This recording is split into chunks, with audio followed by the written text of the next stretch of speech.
Greetings and welcome to the United States Transhumanist Party Virtual Enlightenment Salon. My name is Gennady Stolyarov II, and I am the chairman of the U.S. Transhumanist Party.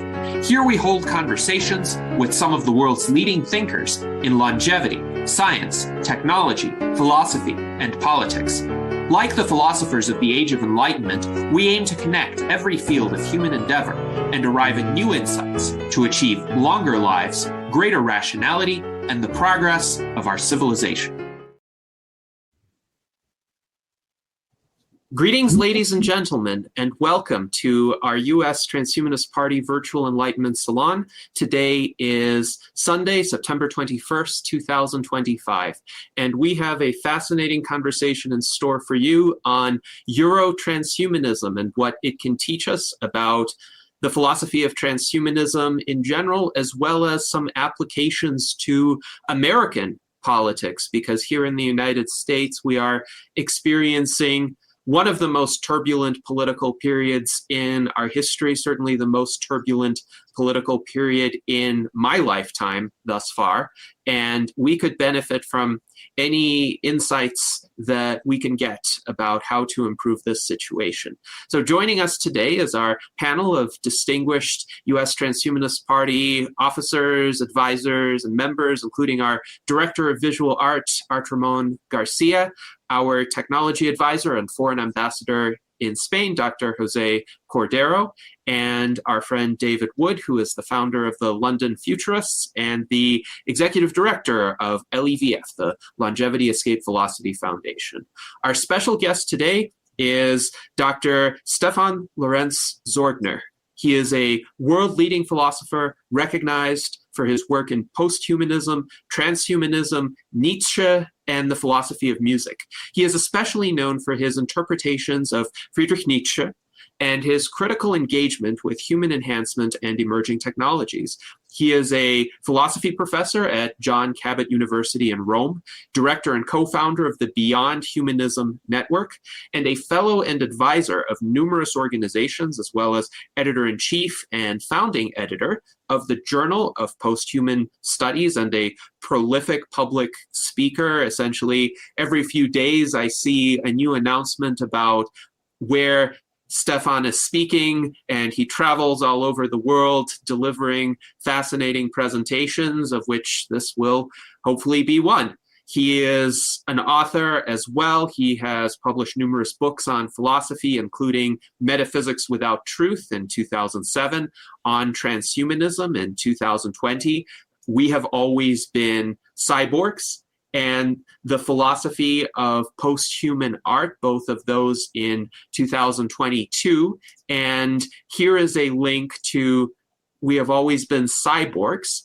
You can also find a link to pre-order his coming book, Euro-Transhumanism, which will be published in May of 2026. Here's the link to that. You can also learn more about him on his website at www.sorgner.de, and you can read about him on THpedia, the Transhumanist Encyclopedia. Perhaps we will update this entry after this salon to embed the recording there as well. So, Stefan, welcome to our Virtual Enlightenment Salon, and please tell us your vision of what Euro-Transhumanism is, how it differs from what you call classical transhumanism, and what lessons we can derive from it in regard to the turbulent situation we face today. Many thanks for that extremely kind introduction. It's an enormous pleasure and honor being here with you and in that extremely distinguished group of scholars, intellectuals, experts who are on the panel with me. David Wood, I've met him already. I think I spoke at the London Futurists for the first time. Must have been 15 years ago. So we've really gone back a long period of time. So yes, Euro-Transhumanism is the initial basically started with a publication of my article on Nietzsche, the Overhuman and Transhumanism, which came out in 2009. And today I will present basically Euro-Transhumanism in a nutshell, also distinguishing and orientating, basically putting forward a map of transhumanism and placing Euro-Transhumanism as part of that map. So Euro-Transhumanism represents a local variation of transhumanism, rooted in the continental European cultural tradition. Transhumanism is a cultural movement that affirms using technologies to significantly move beyond our personal limitations, whereby the likelihood of the coming about of the posthuman gets increased to promote the quality of our lives. I think this is sort of in a nutshell my understanding of transhumanism. And Euro-Transhumanism draws on ethical, philosophical, and scientific local paradigms dominant in the European cultural tradition. The term was coined in 2022. It represents an alternative to other variations of transhumanism. In particular, I will distinguish and highlight differences to classic transhumanism, the most dominant form of transhumanism, which emerged from the Anglo-American cultural tradition and whose most famous living proponents include Nick Bostrom, Elon Musk, and Peter Thiel. There's a different version, Max Moore, Natasha Vita Moore. These are original transhumanism. I will briefly mention them as well, but because of sort of the political impact of classic transhumanism, I will particularly focus on the distinction and distinguish Euro-transhumanism from classic transhumanism. Transhumanism is the most paradigm-shifting idea in the world because it undermines the dominant worldview of the past 2,500 years. It takes evolution seriously, is aware that the human beings came about 300,000 years ago due to a genetic mutation, and is conscious that in 300,000 years we will have died or developed further. Hence, it stresses the need to take responsibility for our lives and give form to our existences by means of emergent technologies. This is a fundamental self-understanding of transhumanism. We need to significantly move beyond our current boundaries such that the probability of the coming about of the posthuman increases, as thereby we can increase the quality of our lives, whereby a particular focus is on increasing the health bands, that is what is generally shared among transhumanists. History. The word transhumanism can be traced to the Divine Comedy by Dante, as he coined the term transhumana. Natasha Vita Moore sort of dealt a great job finding that out. However, it referred to a development in the afterworld then. And the first intellectual to connect the term transhumanism to an imminent development was Julian Huxley in 1951, not 1957. Already in 1951, he coined the term and published it in an article, who thereby created the foundational version of transhumanism. He also employed the term evolutionary humanism. Julian Huxley was the first general director of the UNESCO, was involved in structuring the Universal Charter of Human Rights, and was also president of the British Eugenics Society. And his entire family was deeply entangled with the development of the theory of evolution. His brother was Aldous Huxley, who wrote the famous anti-transhumanist novel Brave New World. His grandfather was Darwin's bulldog, Thomas Henry Huxley. His half-brother was a Nobel Prize winner, Henry Fielding Huxley. There are several varieties of transhumanism. Huxley developed the intellectual foundations of transhumanism. It slowly became a central cultural movement since the beginning of the 70s. However, there has never been just one transhumanism. Different streams need to be distinguished, whereby the following three approaches are of particular relevance.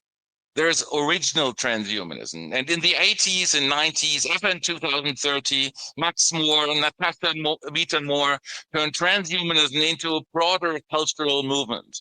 The text, Are You a Transhuman?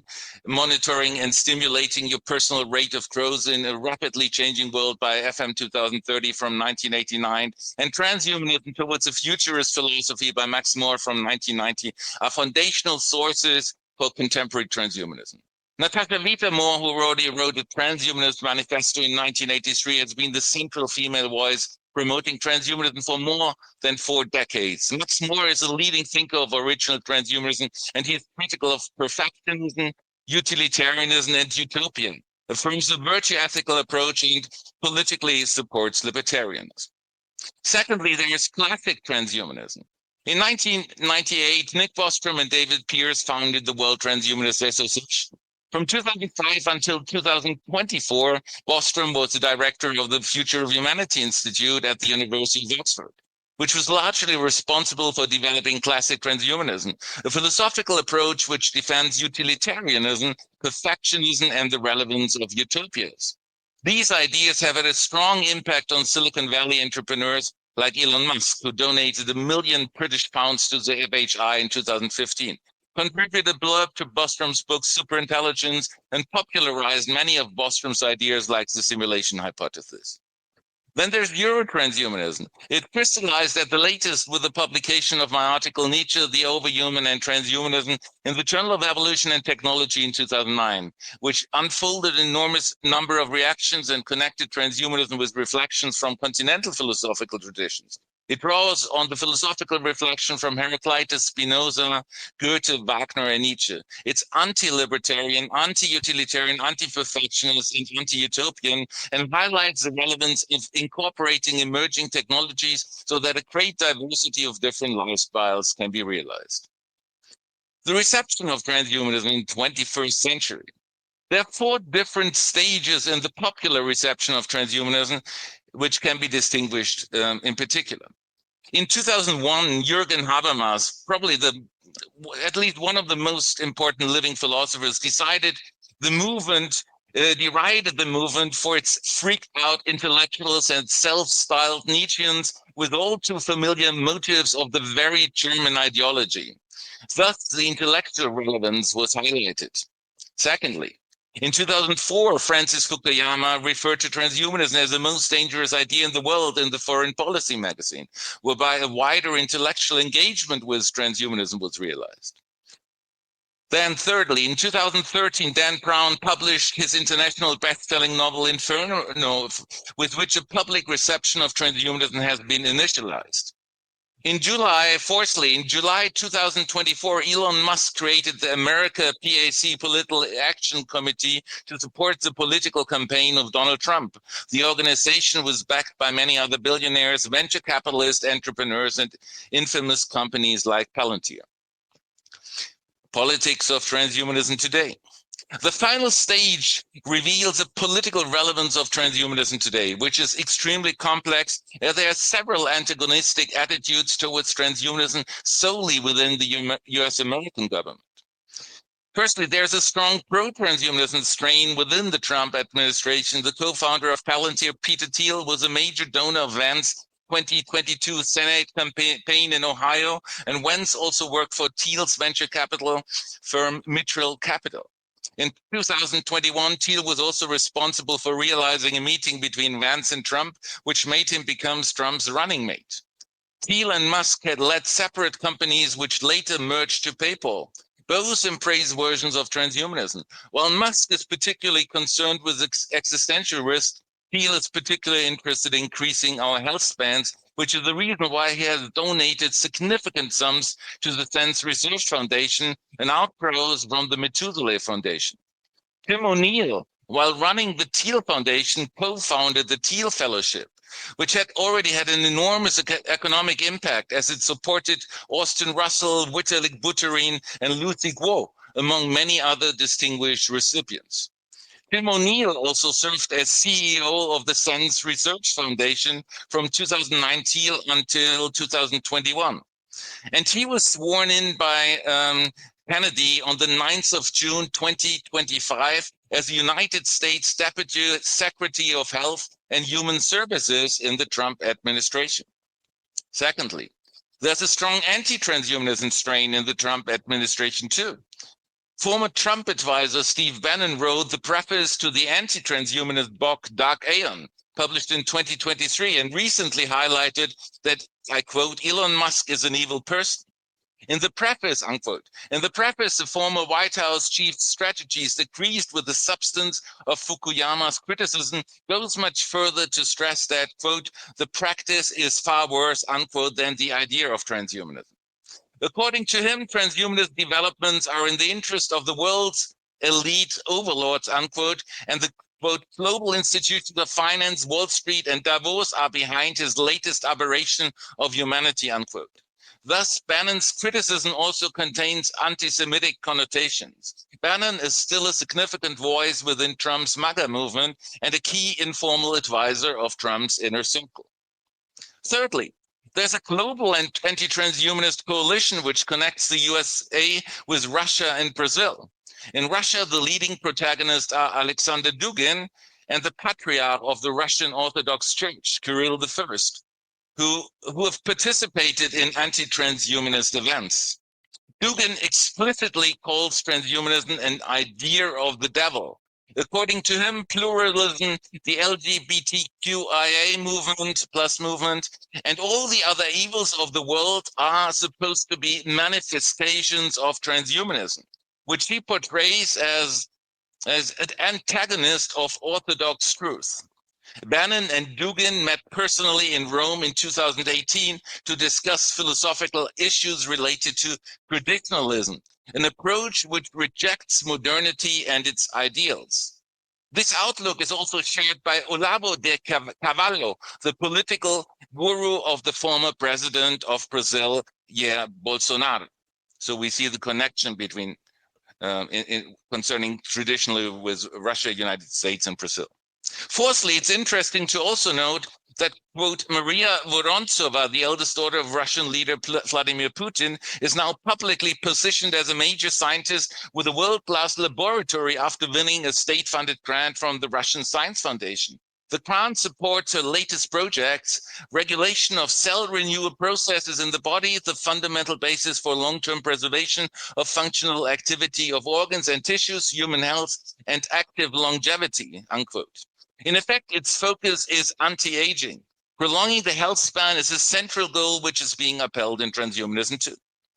The relevance of longevity is highlighted by Putin as well as Xi Jinping in September 2025, when, quote, the Russian leader was caught musing about immortality with Xi Jinping, but his fascination with long life is nothing new, unquote, The Guardian stressed.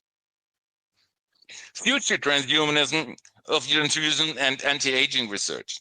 The most flourishing area of transhumanism at the moment is anti-aging research. Undoing aging and increasing the health span is a central goal within transhumanism. A key global player in this context is Vitalik Buterin, who founded the second biggest cryptocurrency, Ethereum, launched in 2015. I actually met him. We had a long discussion about that a week before he actually launched Ethereum. He received a Thiel Fellowship in 2014, which enabled him to do so, and he launched the pop-up city of Susala in Montenegro in 2023, which has played a significant role in the development of Italia, a decentralized city focused on longevity and biotech innovation located in the Prospera Special Economic Zone, Roatan, Honduras, where several longevity events have been hosted. A leading gerontologist, Aubrey Gay, who has analyzed that aging is a disease, has been involved in events in Roatan in 2024. In August 2021, de Grey was removed from his position as chief science officer at the Science Research Foundation following allegations of sexual harassment. Buterin also counts as an influential facilitator within the local innovation ecosystems of Chiang Mai in Thailand, a further hub for longevity research.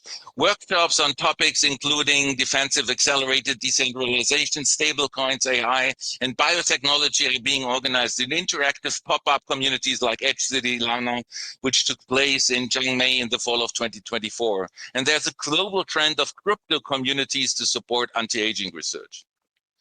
Now to Euro-Transhumanism. The roots of Euro-Transhumanism can be traced to the 2009 publication of my article, Nietzsche, the Overhuman and Transhumanism. Four elements of Euro-Transhumanism were further developed in my monographs on transhumanism 2020, We've Always Been Cyborgs 2022, and Philosophy of Posthuman Art 2022.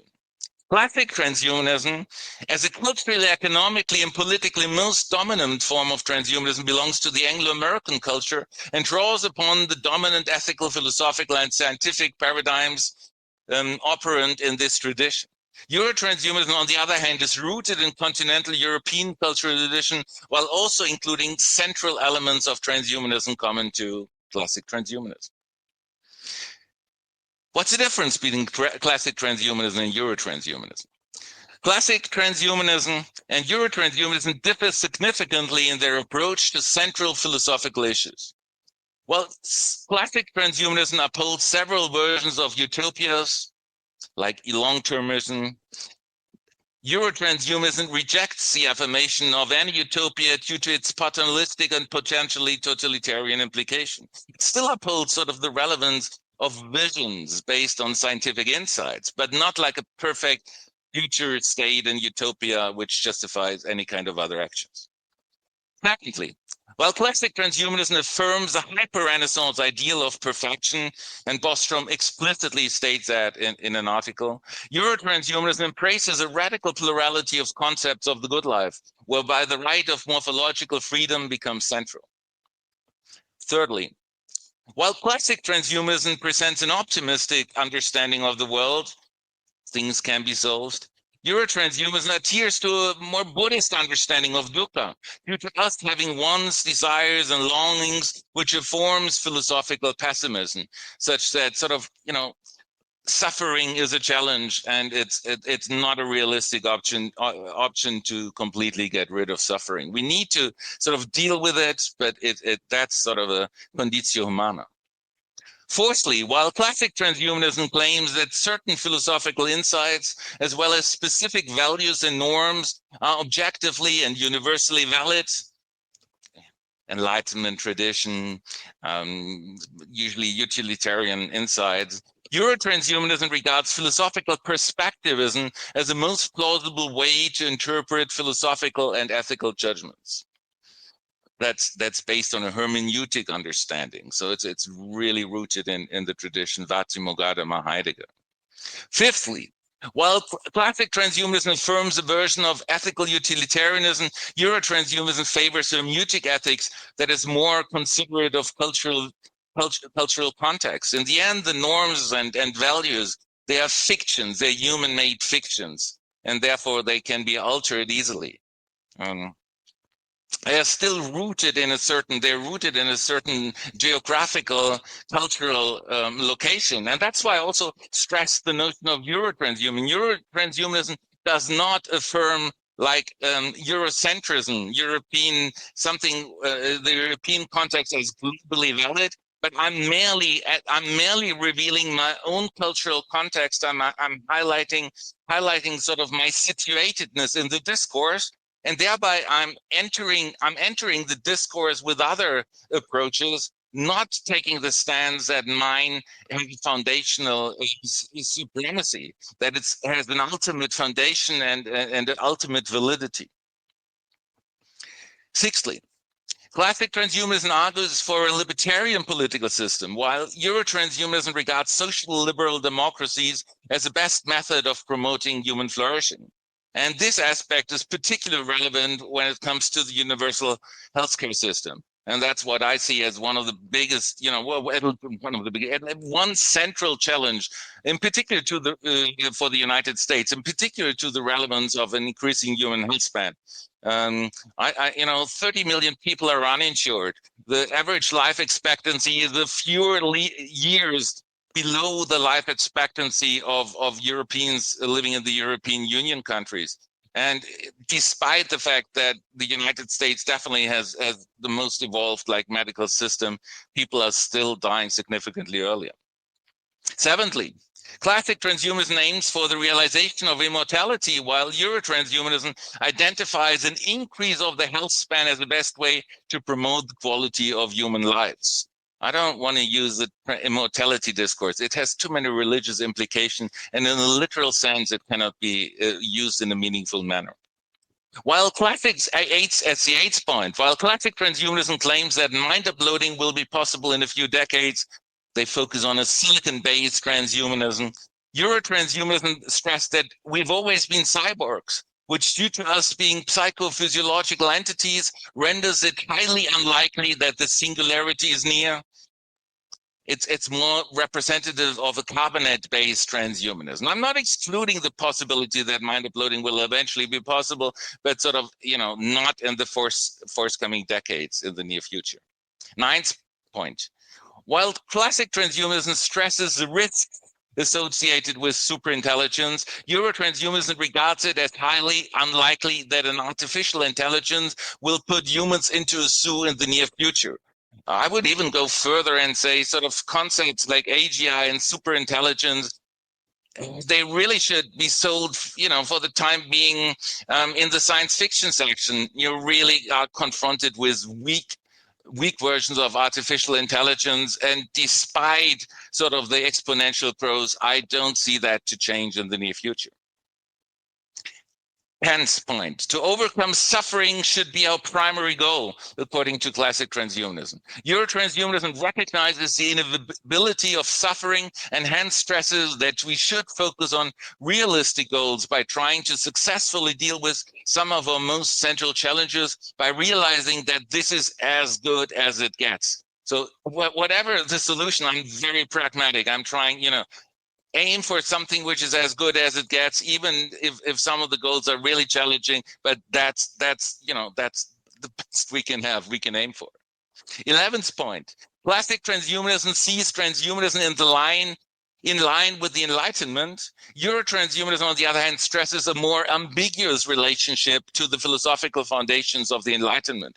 Because, and one of the reasons for that is actually because the dominant Enlightenment tradition, can be traced to Descartes and Kant. They upheld like a dualistic understanding of humanity, with still the body being material and the mind being immaterial. And that is a highly problematic notion which is being doubted by Euro-transhumanist approaches.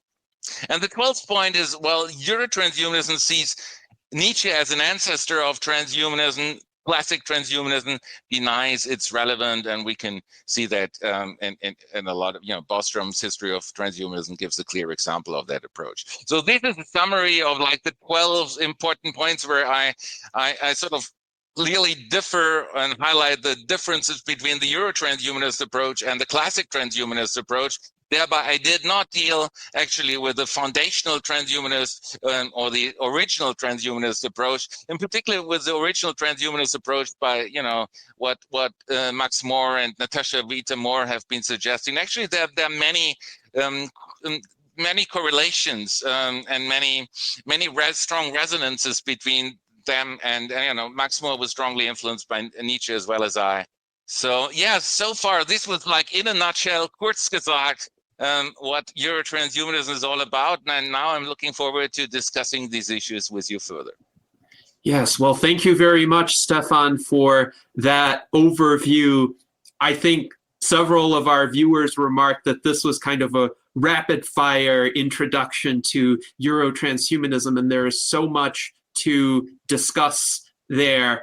And I will first ask a question from Mike Lazine, because this is more of a question that I think it would be good to answer for the understanding of our audience, because he uses a kind of colloquial meaning of the term metaphysics that in his view is involved with the supernatural, but that's not really what we're talking about when we discuss metaphysics. Metaphysics is the study of essentially the nature of existence. So for instance, ontology is a category of metaphysics. So really it's a philosophical discipline that asks what exists at the most fundamental level. But how would you respond to this question from Mike Lazine? I don't think I used the term metaphysics. Sort of metaphysics maybe was only mentioned when you read sort of the title of my first book, Metaphysics Without Truth. Otherwise, I wouldn't use the term metaphysics either.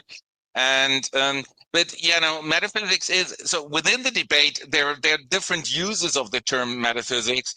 And one originally went back to Aristotle, and basically the origin was simply metaphysics contained the reflections out of the fundamental reality of the world, and the reason was just that the book was placed in the library behind the book, which was entitled Physics. Then eventually turned into the study of the fundamental structures of reality, and then in certain traditions, metaphysics did take on the understanding that it was an affirmation of a dualistic ontology, like that there's something material and that there is something immaterial. And I'm very critical of such an understanding. In other understandings, some might be using sort of just metaphysics as a term to refer to ontologies in general. Ontologies could be a materialist ontology, could be a naturalist ontology. So that is another use of the term metaphysics. So metaphysics really has an enormous diversity of different notions. And I'm very grateful that you sort of mentioned and picked up upon the term of metaphysics. I think it's, so I agree with you, sort of the supernatural and all of this is, I'm also extremely critical of, and I'm doubtful of, and this is what this is one of the central movements away from such a dualistic, supernatural understanding of the world. And thanks a lot for allowing me to state that, highlight this insight. Yes, thank you very much for your answer, Stefan. And now we have David Wood, who would like to offer a few points in response to your overview. So David, please proceed. Well, many thanks. And I fully agree that there is a rich diversity within this transhumanist family. And that's important. We should not all be pigeonholed into a single description. We are stronger because we have people who are, for example, some are more pro-market, some are more pro-social contract. Some are more open to collaboration with religious organizations. Some are very suspicious and fearful of collaboration with religions. Some are hostile to any regulations. Some see the value of regulations, and so on it goes. And so I don't actually think that there is a threefold split, as you have described it. There may be many more splits than that, and we shouldn't try and pigeonhole people even into three categories. If I look at the ones you listed as paragons of classical transhumanism, Nick Bostrom, David Pearce, Peter Thiel, Elon Musk, maybe Jim O'Neill, they have great variety amongst them. Elon Musk isn't interested in life extension, so he says. David Pearce is very interested in paradise engineering, which will get rid of suffering throughout the animal kingdom. That isn't stressed so much by the other people you have listed. Nick Bostrom, I think, defies any simple characterization. He's by no means a utilitarian. I think he probably comes close to virtue ethics as well. So I would say, rather than just trying to have an argument about which camp do people fall into, is it classical or is it European or is it original, I think we should have 12 separate discussions on the 12 separate points, because some of them I'm going to agree with you and some of them I'm going to strongly disagree with you. I strongly disagree with you about, you said there's a choice between immortality and lifestyle. Well, there's many more to it than that. There is the possibility of radical life extension, which goes far beyond simple changes in lifestyle. It is a radical change in our biology so that we can live much longer, like the vision of Aubrey de Grey. I also strongly disagree with your assessment of AI and AGI. I don't think AGI is science fiction. I see it as just within our grasp, and AI has improved astonishingly in the last few years and has time and again caught even the leading designers in that field by surprise. People have been wondering, when is AI going to be good enough to solve the mathematical Olympiad questions at the gold level? And people were predicting, well, it's at least 10 years away, or it's at least 8 years away. And 1 year ago, they said it's at least 2 years away. And now this year, two different groups have solved it at gold level for brand new mass. So there is a great deal of progress. Now, I just offering this and saying we should probably have lots of conversations rather than just trying to say, oh, Gennady, are you a European transhumanist or an original transhumanist or a classic? I think you're a Gennady transhumanist. And likewise, I don't want to accept either of the labels. Yeah, thanks a lot for, there's much more actually. We probably agree on many what you just mentioned as well, because no, of course I do agree. There are many significant differences, between David Pearce, Nick Bostrom, and so on, which I label in one specific group.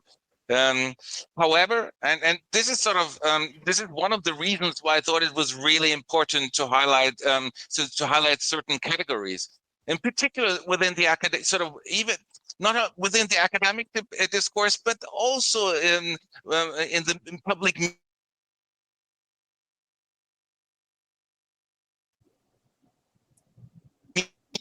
Oh, I'm frozen. No, I'm fine. So transhumanism is very often portrayed as a monolith. Basically, all transhumanists want to become immortal by uploading themselves to a personality, and on the way they want to become Superman on Viagra or Wonder Woman on Botox. And that's like that's like the level of intellectual engagement with transhumanism within the public media.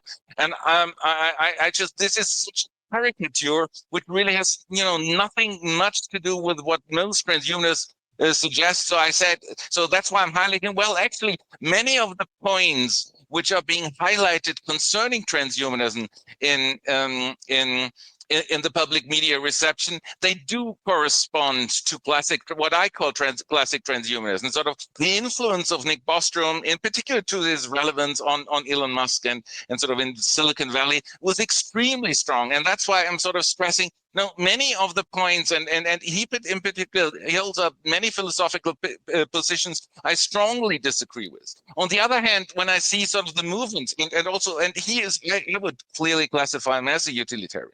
And on the other hand, if I see people like, Max Moore, Natasha Vita Moore, there are many more things I have in common with them. On the other hand, sort of my grounding is sort of the grounding, and quite a few people also in Europe is very different by resonating more with European continental tradition.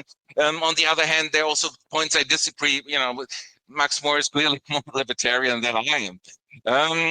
When it comes to sort of the two issues you particularly, we can agree now that of course we always need to focus on the individual thinker, but it actually is quite helpful also for the communication purposes to stress, well, what you describe in the media as transhumanism, that might apply to a specific strain, and that there are many other movements which actually completely disagree with that understanding.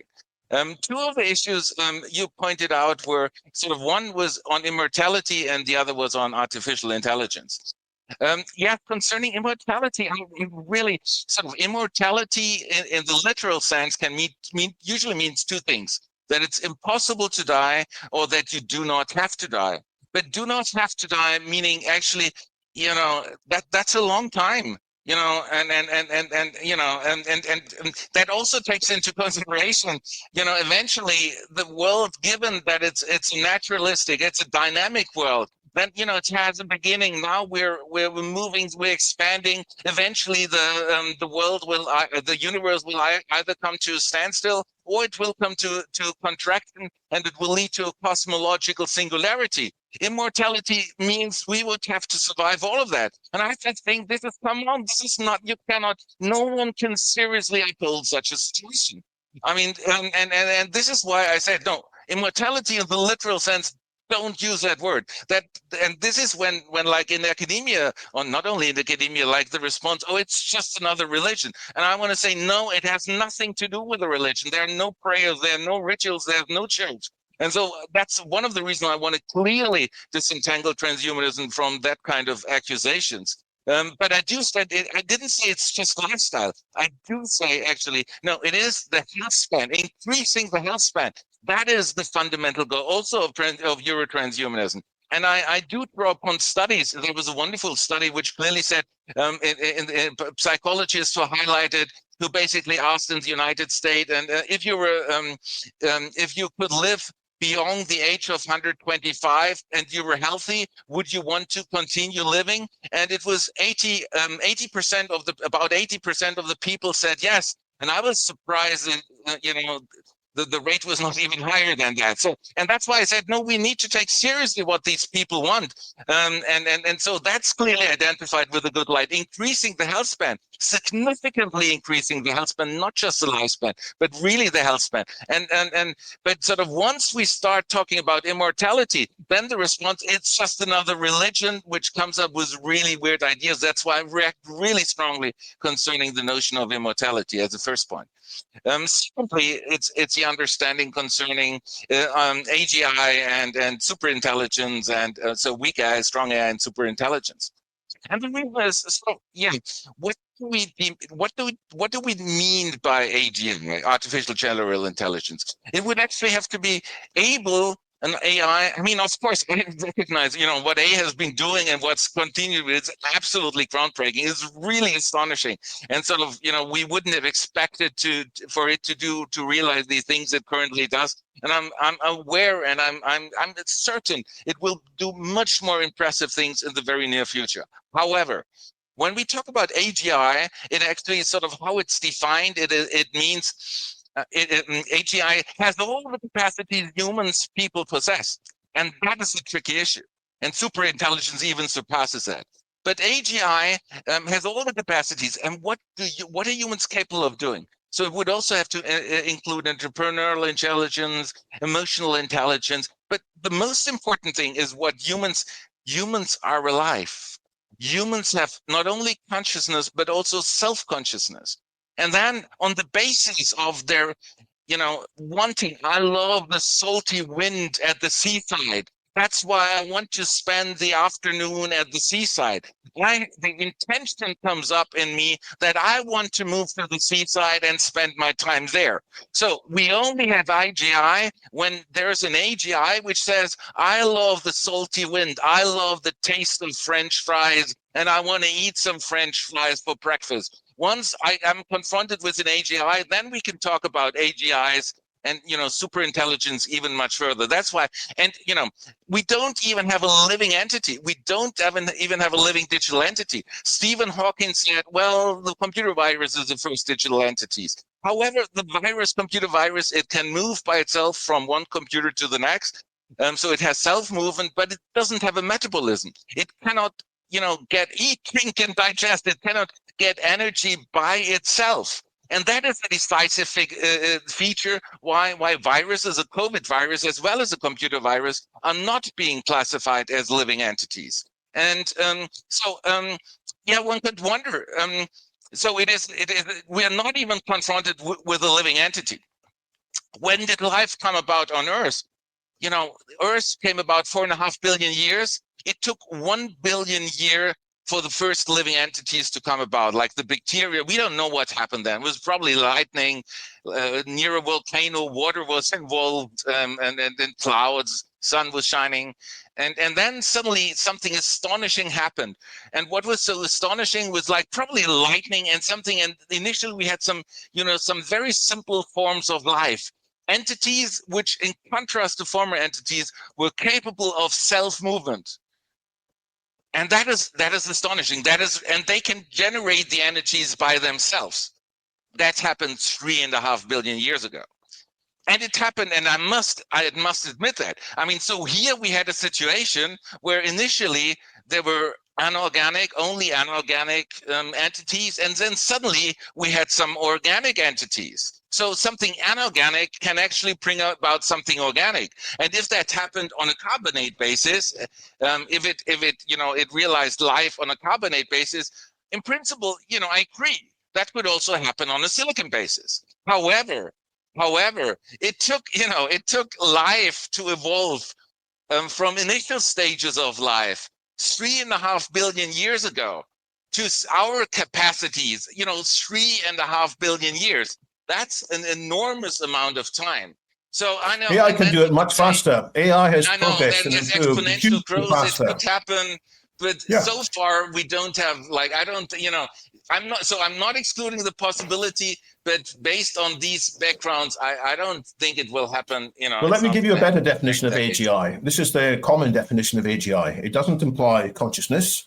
It just says that the AIs will be able to do everything that we humans can do when we get paid to do something.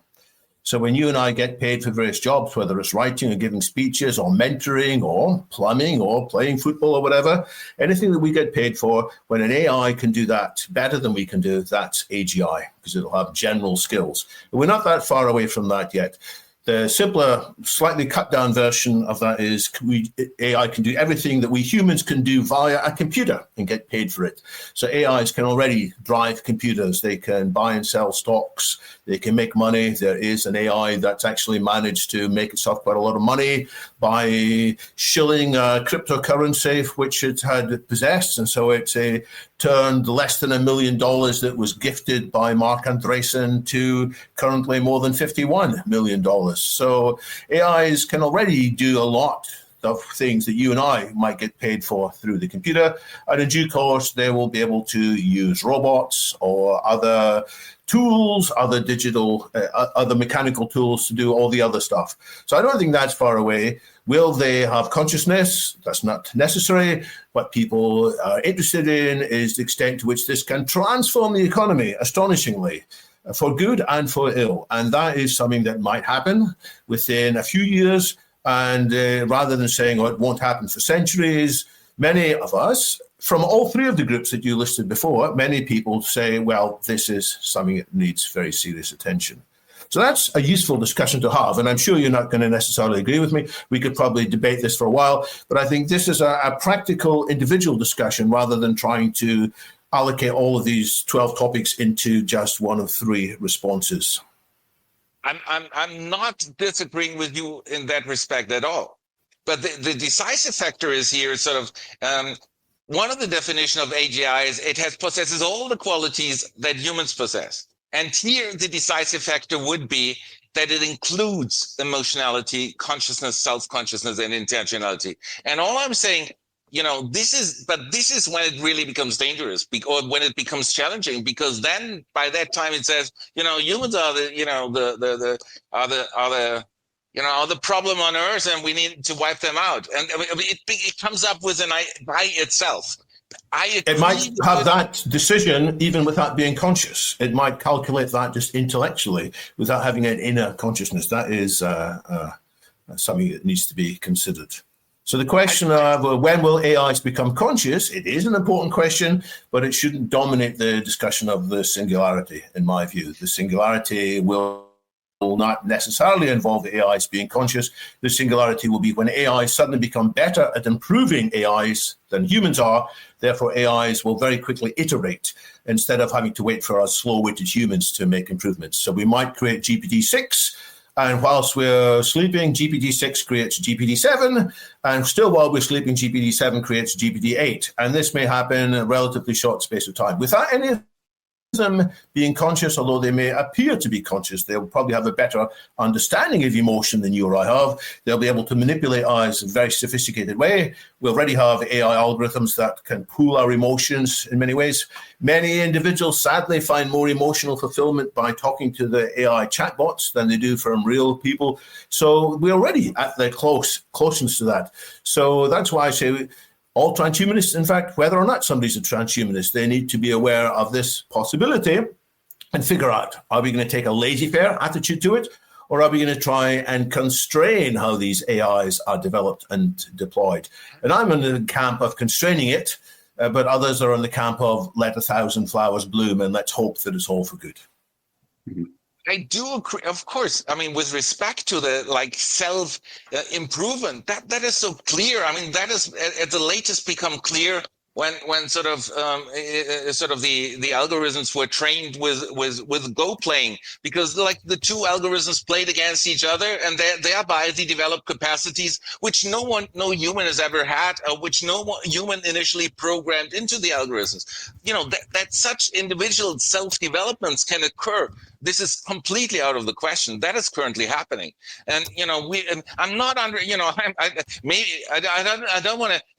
I'm not underestimating basically the capacities or which go along with AIs. The question is sort of one, because when you said no, but it might still go against the humans by saying even without consciousness, without intentionality, and I would say, well. No, because here we really need to have the motivation. What is the motivating factor? And for the motivating factor to have an intention to say, I want to do something, it needs to have the experience. Otherwise, it comes from an outside source. If it comes from an AIs have already demonstrated that kind of motivation in some of the trials that have been published from the recent Anthropic software or the recent OpenAI software. They've got into test situations where the AI has picked up the fact that it's about to be reprogrammed and about to be replaced, and it's takes actions to prevent itself being replaced. It takes actions to prevent itself being overwritten. It copies its way out. It adopts deception. Where does it get this from? It's almost from a logical consequence of it having other goals. It's got various things it's told to do, and everything. Well, I need to do this, therefore I need to keep myself alive to do it.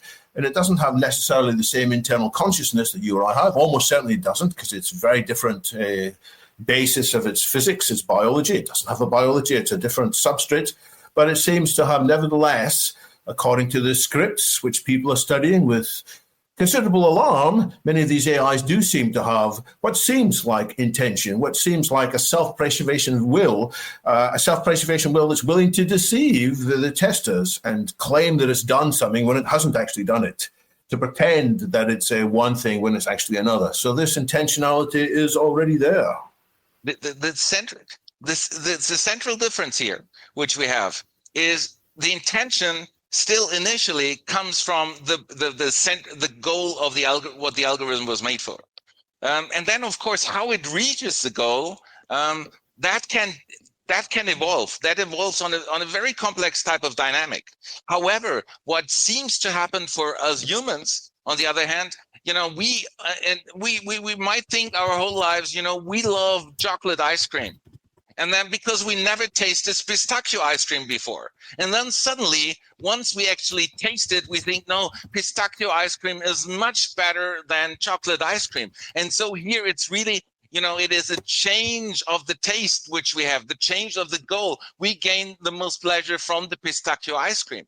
And that is, and I'm not saying that this is, by the way, that there's a categorical difference between like the weak AIs which we have and the algorithms according to which we are structured, but it's a level of complexity which comes in together with consciousness, which is something which is connected with intentionality, which the AIs do not have. And I don't see them to develop that capacities in the near future. But of course, you're right insofar that concerning the challenge, there are enormous challenges with just these complexities which the AI already has, and we need to take it extremely seriously. It is just the question about the final goal and where does this goal come from, and can it be adapted on the basis of conscious emotional states or not? And that is just the additional level of complexity. And I'm not stressing there's a human exceptionalism, that this is due to some specific the divine gift by means of which we're capable of. And I think there is a high chance, as I said before, because we humans also derived on the basis of something inorganic. And if it happened on a carbonate basis, it could work out on a silicon basis too. So I'm not even excluding the possibility that it will also work on a silicon basis. I'm just saying this is a decisive question for us, sort of to say, well, to turn against humans might be the result of some complex intertwining, but the goal still in the algorithm is something which is externally given. How it reaches it might lead to devastating consequences, and we do need to take it seriously, of course. So this has been a fascinating exchange, and I think it does speak to David's point that on the 12 issues that you described, Stefan, there could be a multiplicity of perspectives. So as I was following this conversation on the question of AGI, I think I am closer to you, Stefan, but I have some nuances in terms of my views of what would qualify an entity to be an AGI. So we held a Virtual Enlightenment Salon with Peter Voss on August 4th of 2024, and he is of the view that AGI may be attainable in about 20 years, but not through the architecture of the LLMs, the large language models. And one aspect that an AGI must have that LLMs do not have is the ability to shift domains, significantly different domains of endeavor without being explicitly trained to do so. So what would that look like? That would look like a chess playing or Go playing AI learning on its own without being asked, without being trained, how to drive a car, or a self-driving car AI learning on its own without being asked, without being trained, how to play chess or Go. And to the point that David made as to AGI being defined as AI that can do all of the economically valuable tasks that humans currently perform, that seems to me to be a kind of shifting of the goalposts in terms of how AGI is defined, because we could have a suite of narrow AI tools. We already have excellent AIs for driving cars. We already have excellent AIs for playing chess. We have AIs that can write competent code. We have AIs that can do legal research, though flawed legal research because they can hallucinate legal cases that don't exist, but still one can imagine and conceive in the near future some refinements to these individual narrow AI systems, but I would not consider some sort of suite that gives you the option, oh, now you can deploy the legal AI, now you can deploy the programming AI, now you can deploy the self-driving car AI, to be a singular AGI, because it cannot learn from one domain and transfer that knowledge to a different domain. So I think I would like to mention that just to speak to the nuances of this conversation on AGI and what that implies, because what to me that implies is that we're not going to have a singularity in 2027. We could have a singularity in 2045, as Ray Kurzweil predicts, but that means more of a soft takeoff rather than a hard takeoff.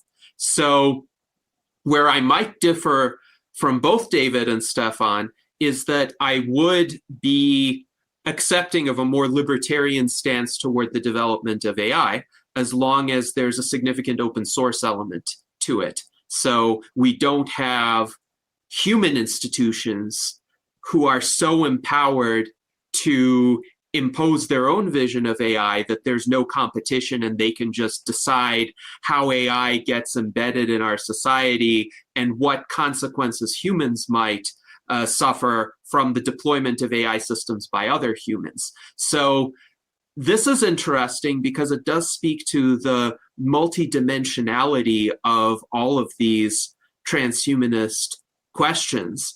And I would also like to add a thought on the distinction between immortality and health span.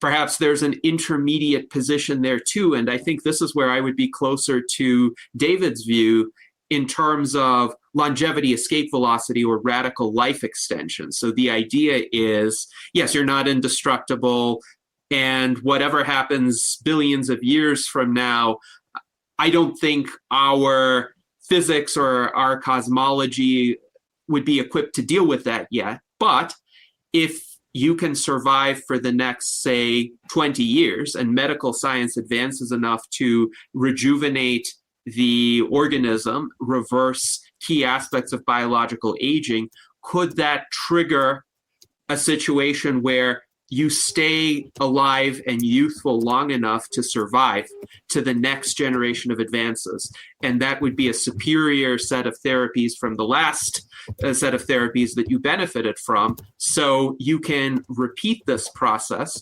potentially indefinitely. And you wouldn't be indestructible or immortal in the sense that you referred to, Stefan, but you might not have an upper limit on your longevity. So if you live that long, you might live for thousands of years or tens of thousands of years, or however long it takes you to not suffer from any sort of life-ending accident. So what are your thoughts on any of these responses?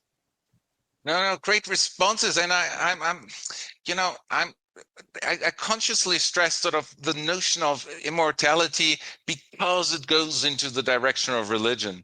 And I want to separate. I want to keep there are an enormous amount of religious groups who actually say, no, let's incorporate transhumanism because, in the end, we want immortality just like you do. And immortality in the literal sense, we survive the cosmological singularity. I'm sorry. Let's stay real. This is not a realistic option. That's all I want to listen. Besides that, I don't. We've got like Greenland whales who've lived more than 200 years. We've got other animals who live more than 500 years. If that applies to them, maybe we can, integrate some of their genes into our organism. That might be a way of significantly expanding our health span. So I'm all for it. Firstly, and it's the world is dynamic, and I don't see any principle limitations here, and we should try things out, and that's why we should try things out and go for it and be proactive in doing so, because we're like living longer healthily is just like a wonderful, that's something which most people share or identify with a good life. So it is just sort of the discourse of immortality which takes us too strongly towards religion, which I find highly problematic. And then certainly transhumanism becomes gets part of a religious studies department and claims their churches and other challenges. And this is not what I identify. There are many problems associated with that kind of stance. Concerning the other suggestions you highlighted, you said you're more libertarian, open source software. Yes, and you're right. In that way, you do have a more open, more libertarian stance than the one I'm highlighting, I'm defending. Sort of the reasons for that, what I find, and that already is a big challenge, actually. It's basically the issue of bioterrorism, of AI terrorism, which goes along with LLMs, by entering basically the appropriate questions, the appropriate prompts into such a system, and you get the response. Obviously, these prompts then suddenly are banned from making, but then you rephrase the prompts. Well, look, I'm a novel writer, and I want to write about a nuclear science. I want to write about someone who does, and then you if that's not sufficient, there's always a way to refine the prompt so that the LLM will actually spit out an answer if it's an open sourced LLM. And I'm extremely scared of that, actually, because I think what was, we've seen the implications of the COVID pandemic, and there is, and CRISPR-Cas9 is extreme. There's so many people who are actually capable of using CRISPR in order to making such changes, and then you ask the LLM how to get like the appropriate material in a supermarket to create like a super virus, airborne virus, which spreads easily and which only infects people after 1 year, and then they die within 24 hours. And suddenly you can manage to do so by means of substances which only you may get hold of in the supermarket. And that's not a very pleasant outlook. And that's why I find I have got some very concerning libertarian outlook concerning the use of LLMs, because and it's already a challenge, actually, when it comes to these LLMs, and there's always a way around it, and we try to find a solution with doing so. And sort of the fear of the use of in not only in war but also in terrorism is extremely dangerous, and that's why I have a much more, even though I don't fear that the superintelligence will put us into the zoo. As I said, that's from that perspective. I would love to play around with the various things in LLMs, but unfortunately, there are too many people who are so delusioned and want to use these possibilities in order to target a specific interest group or wipe out humanity. And that's my fear, and that would be my response. And I'd be curious how you would deal with that issue. Yes, so it seems that your concern fundamentally is about human misuse of AI, including in its current incarnation. So for large language models, some people might give the model prompts that assist them in perpetrating certain destructive activities. Other people might, by misunderstanding what LLMs are or are not capable of doing, make certain decisions. For instance, some people might try to use AI as a therapist or as a friend, and that can have some problematic implications. Not that it would fail or damage a person all the time, but it's easy for people to get misled into thinking that this is some sort of unitary person that is comparable to an actual human being. In fact, it has a very short context window and doesn't have a singular identity. So there are issues with how humans use AI, how humans deploy AI, and in societal settings, of course, how people make decisions regarding other people and treating other people. So, for example, if a company uses AI correctly or incorrectly to decide whom to market certain products to, I don't mind that so much, because if somebody doesn't market something to me, I am not really harmed by it. I could, if I'm really interested in that product, find it on my own, or I might just be spared some marketing that I don't want to look at.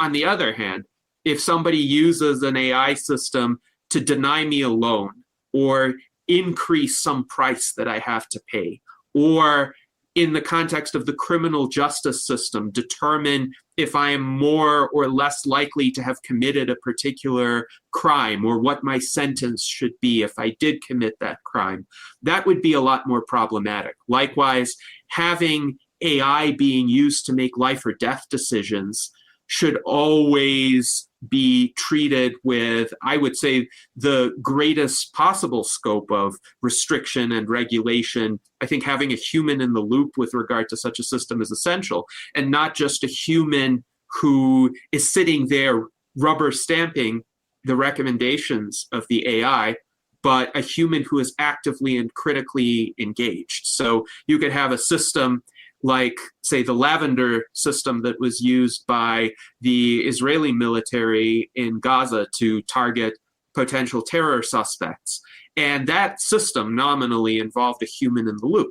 However, those humans, because of the tragic events of October 7th, 2023, were more predisposed to accept the recommendations of the AI and not second guess them.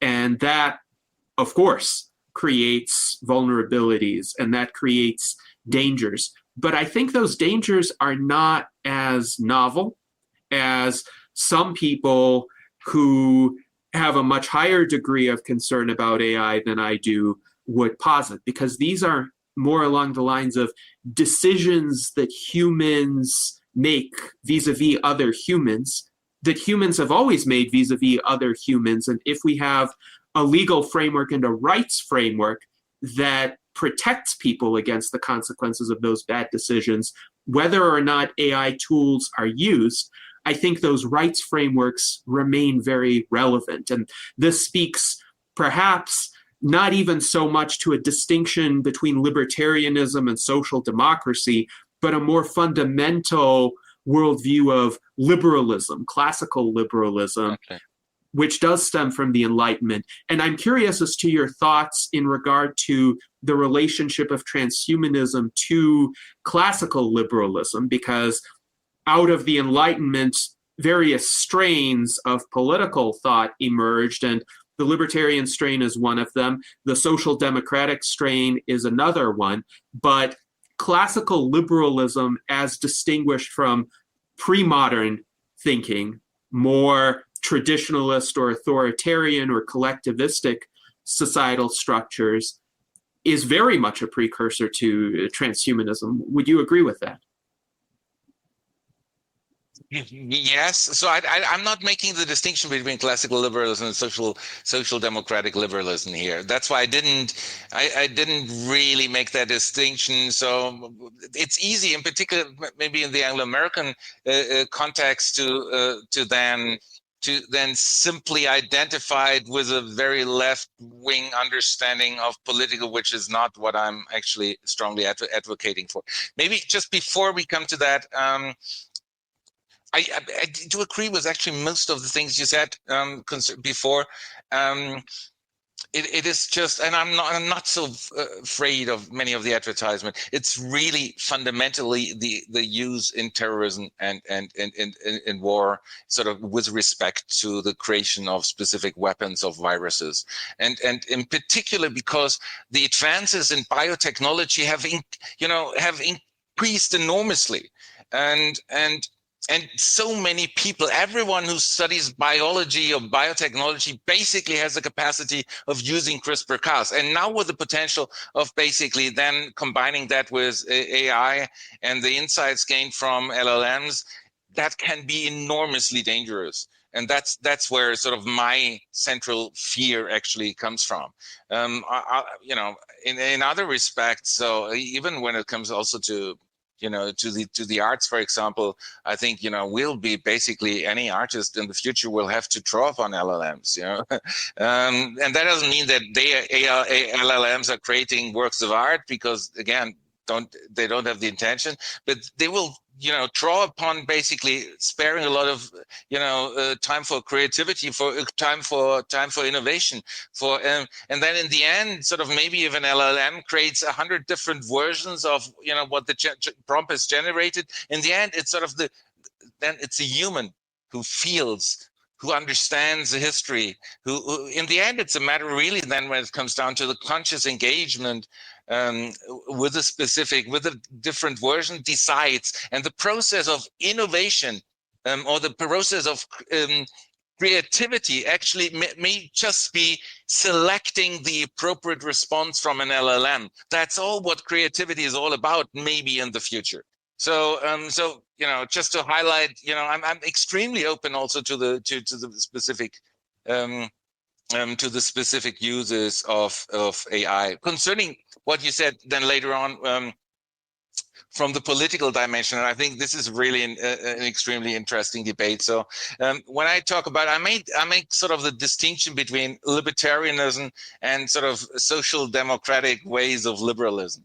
But sort of traditional or classic liberalism, Mill or so, would definitely be included actually in the section on social democratic versions of liberalism. So I didn't here really make a fine distinctions concerning specific.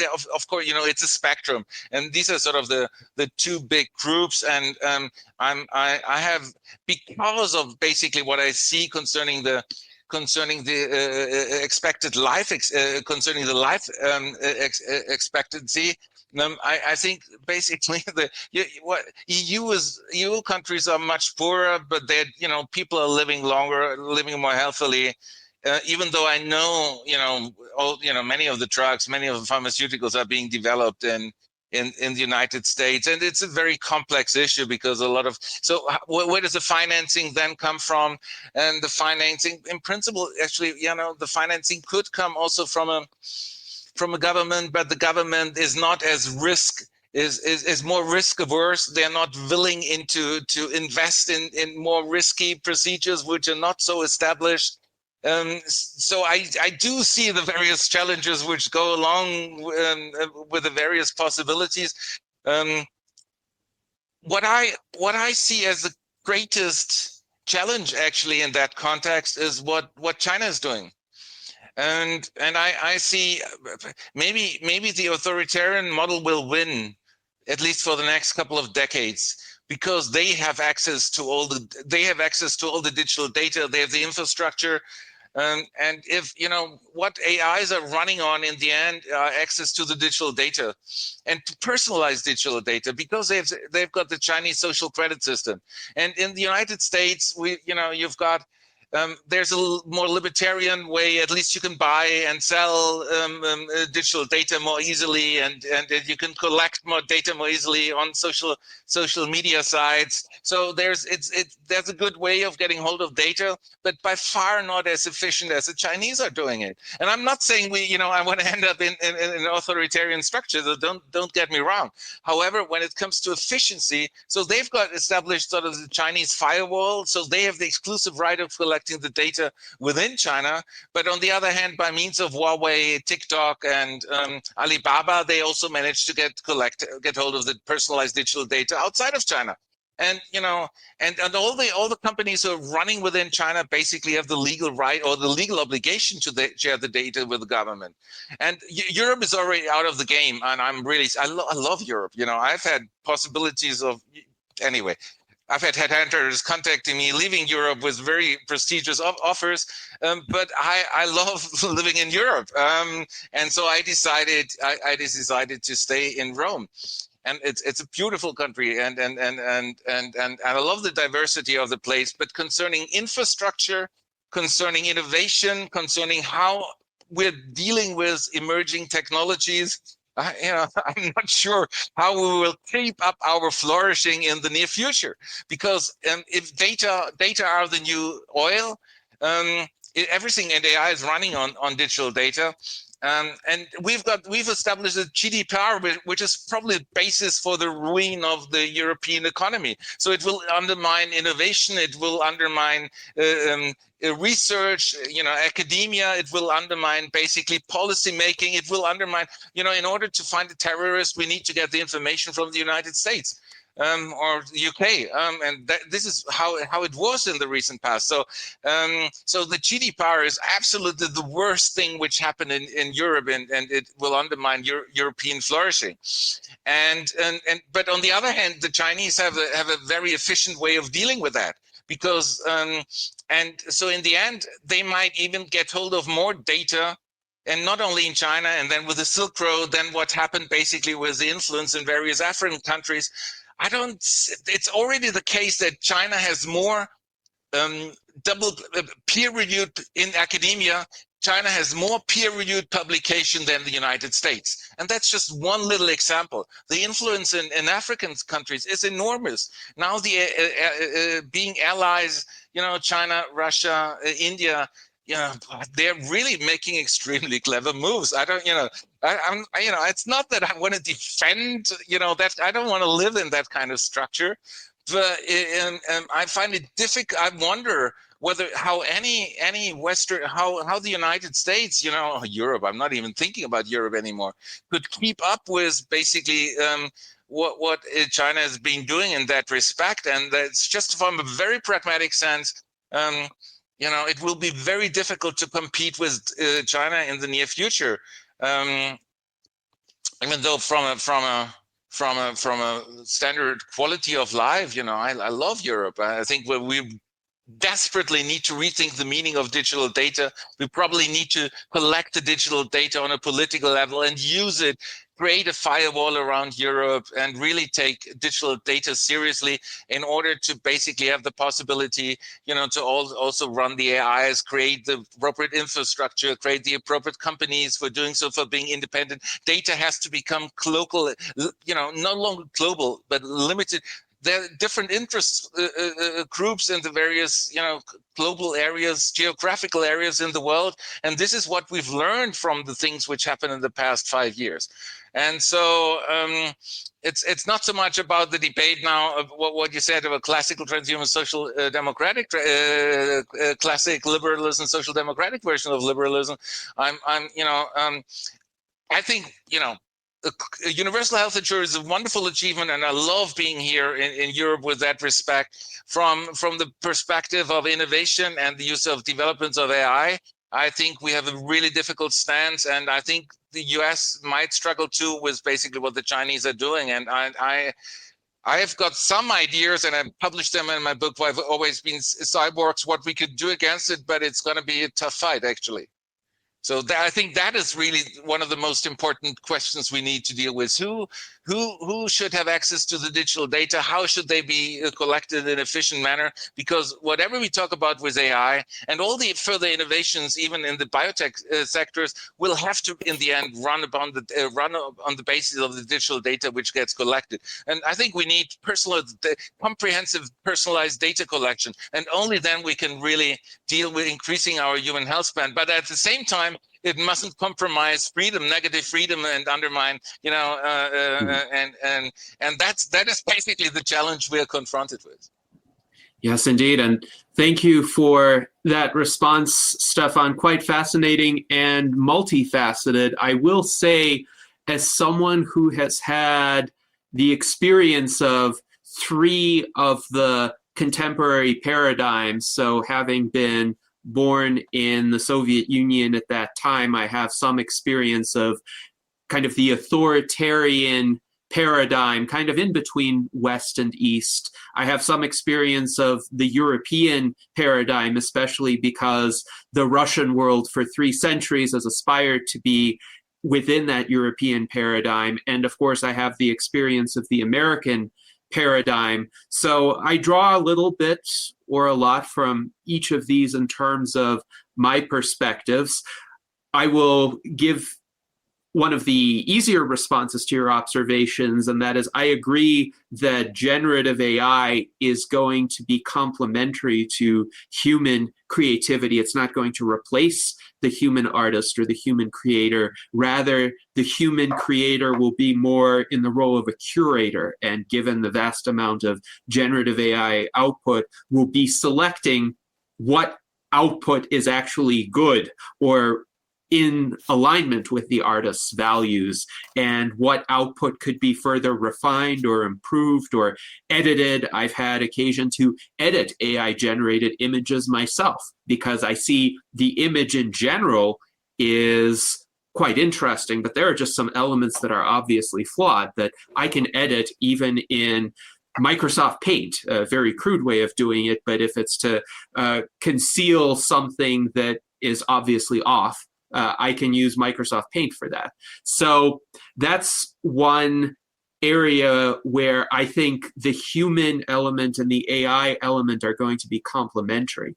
Now, in terms of your commentary on universal healthcare, it is an issue which is quite nuanced because I have some experience with my own grandfather who emigrated from the former Soviet Union to Germany at the age of 70.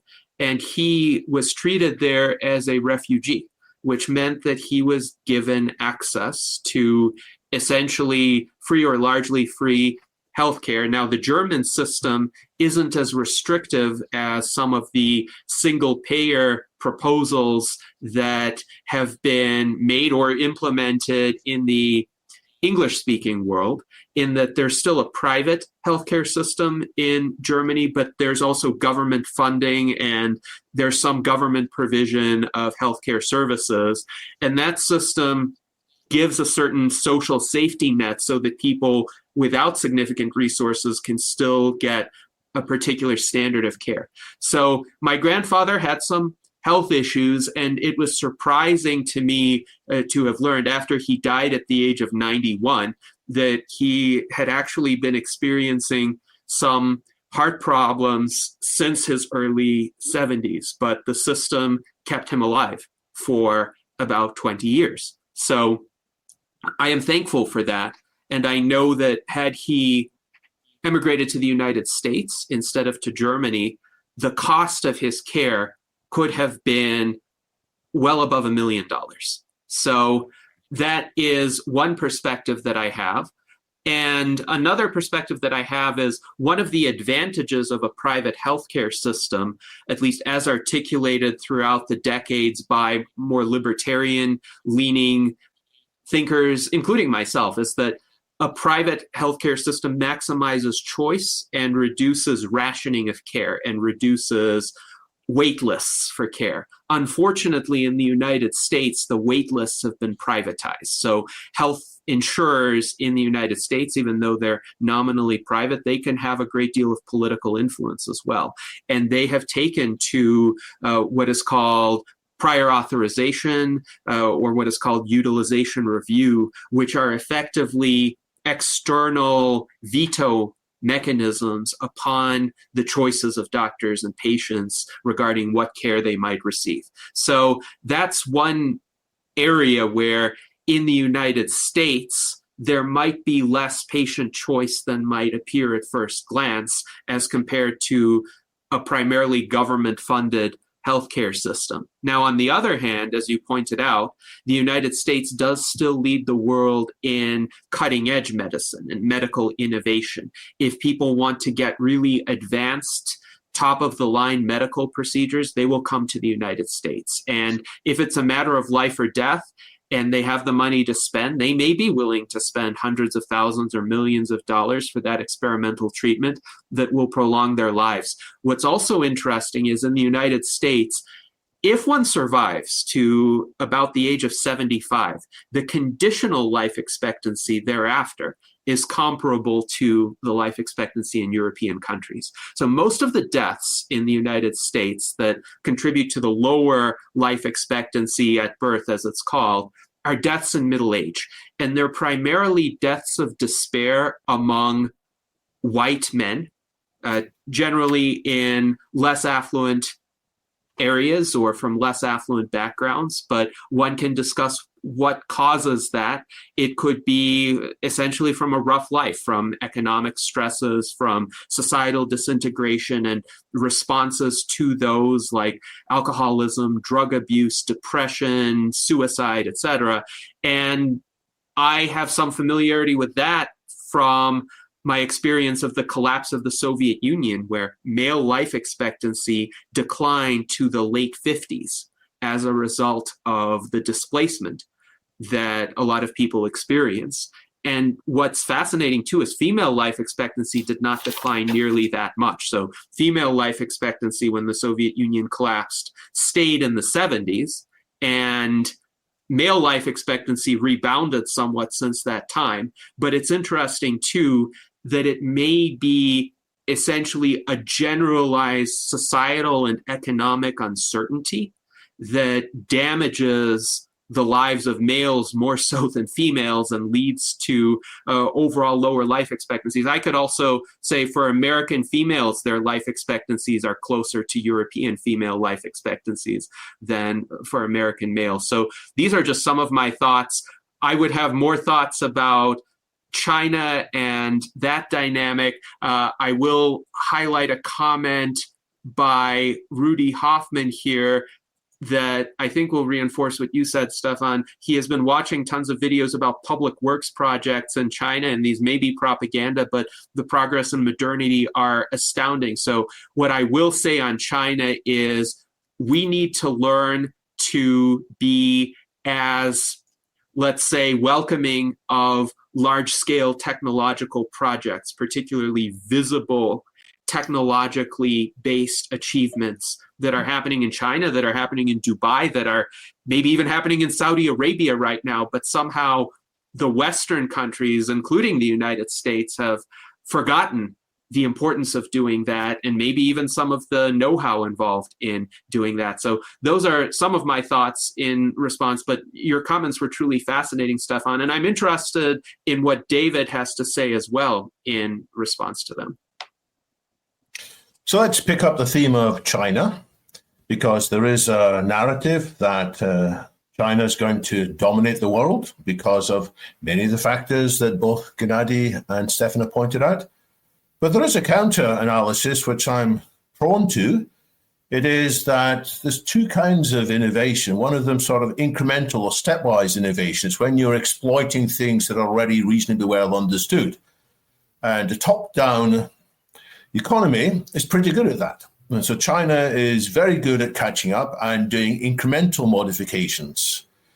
But to do radical innovation requires a more decentralized, liberal state of the economy. There is an analysis I'm drawing on now. It's by Carol Benedict Frey. And the name may vaguely ring bells to some of you because Frey and Osborne in 2013 were the two Oxford economists who pointed out the possibility that large numbers of jobs in the future would be taken over by AI. So this was sort of the grandfather of all these discussions about jobs being displaced by AI. It's the grandfather of academic research into it. Anyway, so Carol Benedict Frey, still at Oxford, just has a new book on the end of progress, how economies, which were at one stage blossoming and booming, get into stagnation. And there are plenty of examples throughout history. And his view is that both America and China are poised at the possibility of no longer being radically innovative enough, partly because in China there is more control from the top. They had some regional flexibility for a while, but now they're more and more under the single watchful eye of Xi Jinping and the Communist Central Party. And although they're very good at building houses, incredibly good at building houses, large number of buildings are unoccupied because there's no longer the need for them.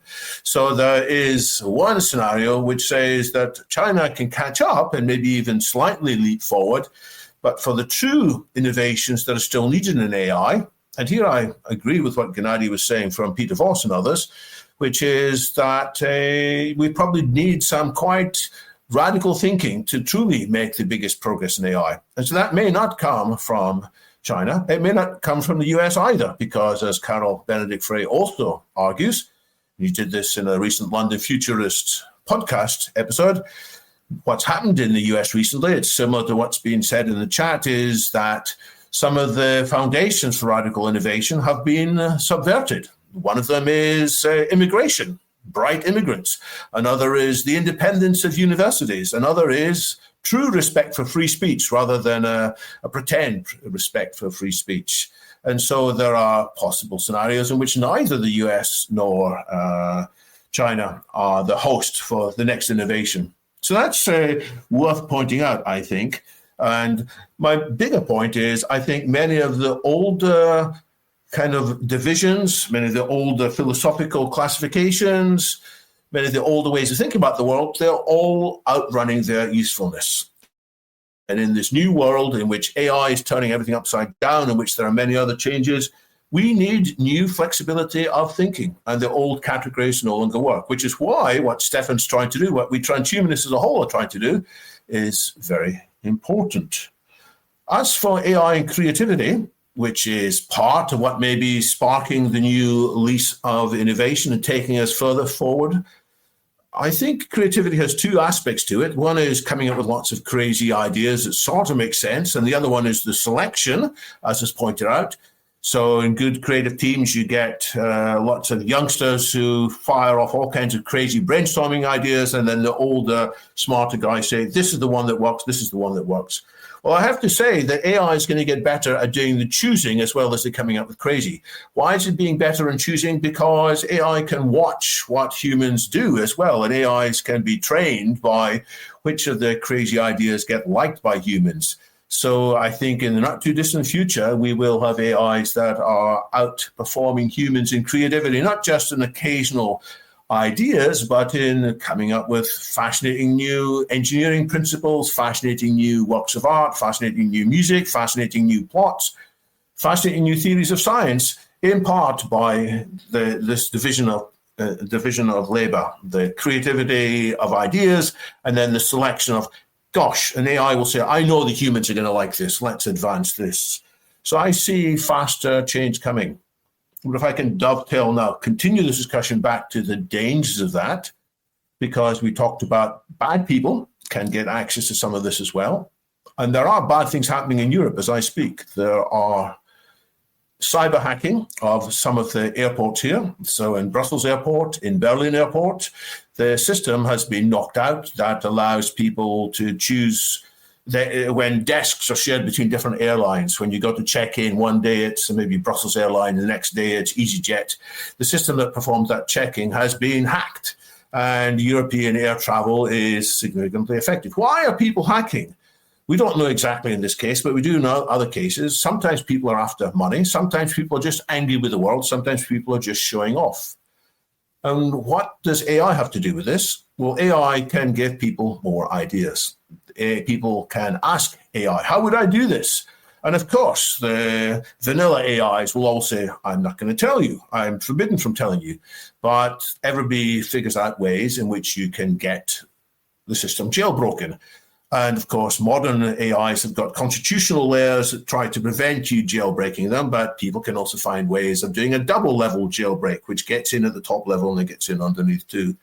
So the risk is that the kinds of people who are either just hacking for lols or hacking for anger, hacking for money, like the North Koreans do, hacking into our systems, they will be more powerful as a result of getting access to these large language models with their extra creativity.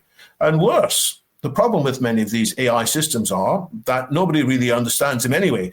So you might have a bit of malware that has some AI inside it, and you think you know what it's going to do, and it gets out of control, and it ends up causing much worse problems than before.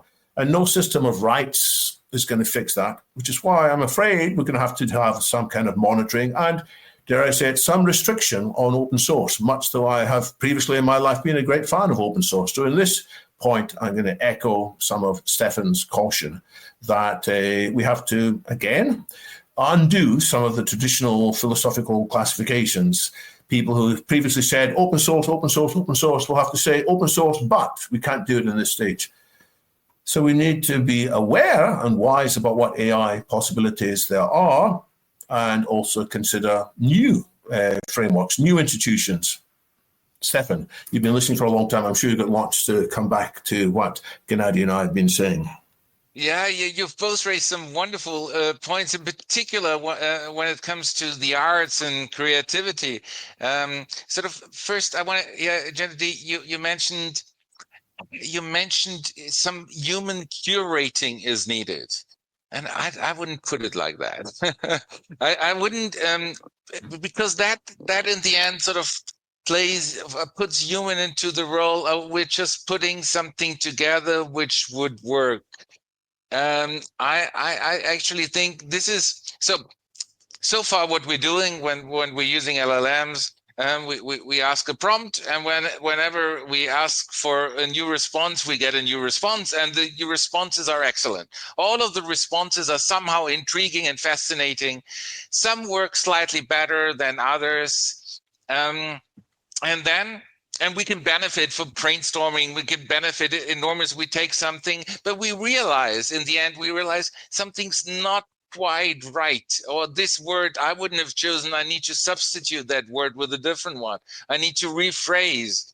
And so this is still, so it's not, so I would say the way I use the terminology is sort of innovations being done, but sort of the creativity is the human engagement with and the act of choosing and maybe twisting and altering what sort of the response we get from an AI. And we've seen enormously wonderful things.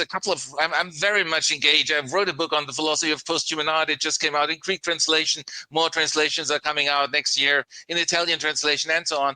And and I've worked a lot with artists, with Stellark, with Eduardo Pac. A friend of mine, Matthias, he had a project. He got his PhD in Harvard on Beethoven musicologists. And they said, look, there are sort of fragments from Beethoven's 10th Symphony, 15, 20 seconds. And, let's create Beethoven's 10th Symphony, which he didn't compose. And so he asked, in the end, it was Deutsche Telekom, which supported the project with enormous amount of money. So he got some composers and computer programmers together. And then the Deutsche Telekom sort of said, we need 20 minutes of music. And so in the end, they got 2 movements and 20 minutes of wonderful music, having been reconstructed on the basis of like 15 seconds pieces being, but it's sort of, there was then a composer intertwining, considering sort of what happened during Beethoven's late phase. So there was a lot of human involvement, but the outcome was absolutely brilliant. And it was performed in many big concert halls all over the world. Beethoven's 10th Symphony, Beethoven's AI.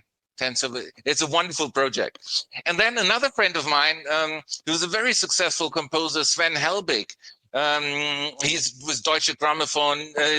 His Requiem just was performed on the date of the 80th anniversary of the end of the Second World War on the Heldenplatz in Vienna.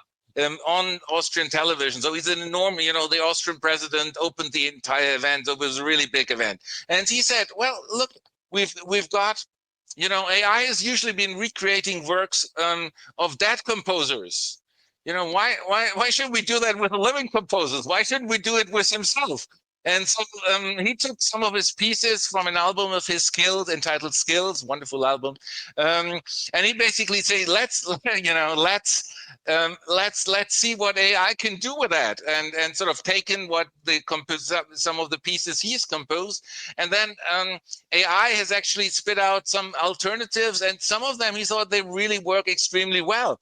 And then he took them and then he orchestrated them, he twisted them a little bit as well. He worked with them, and then in many of those concerts, he replaced some of his original compositions with his sort of an AI inspired and realized, innovated by AI, but then twisted and orchestrated by himself.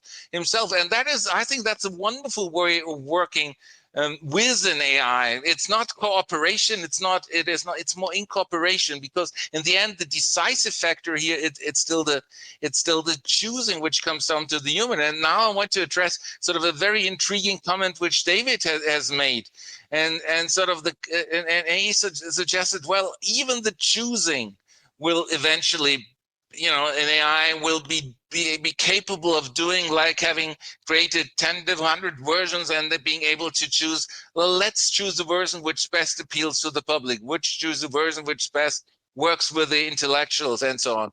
And I'm very intrigued. That's all I can say. So far, I'm hesitant. It seems very plausible. It's a very plausible narrative. So from at least from the AI versions which we're confronted, LLMs we're confronted with right now, sort of it does make a difference. Once you are confronted as a human, you can see something's not quite, it's very good already, but it's not quite right. I need to twist it a little bit, and I know exactly what needs to be done. And this is what, as I said, this is what I call creativity. And I'm really curious whether or when an AI will be capable of doing that. But even if that is the case, and now let me go one step further. It is, and this is again where my hesitation comes in. Unless an AI has the consciousness and falls in love and is absolutely excited to be in love with another person, and therefore wants to compose a love song, the intention to bringing about the artwork in the first place needs that kind of motivation, where I'm hesitant that this is what an AI can realize in the near future. But sort of the other element of choosing, yes, that is so. But at least, so the intention would still be the artist, but then how much more involvement is there? And I find David's suggestion, so even the choosing is something which could be done by an AI, probably is right. It is very tempting.